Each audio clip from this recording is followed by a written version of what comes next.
जय जगन्नाथ दर्शक बंधु मु वैदिक ज्योतिर्विद वास्तुशास्त्रविद डॉक्टर प्रशांत आचार्य।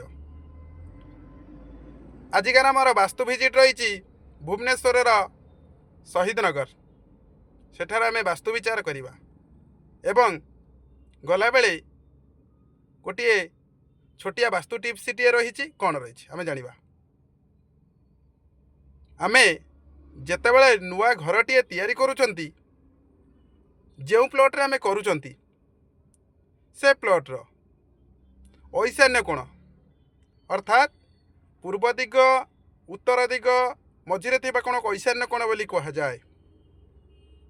ईशान्य कोण रे आमे पिला मानकर स्टडी रूम बा पाठ पढ़ा घर आमे करबा उचित, कारण यही ईशान्य कोणटी अधिपति होउचंती देवगुरु बृहस्पति, जे कि देवता मानकर गुरु गुरु जे कि शिक्षा प्रदान करती।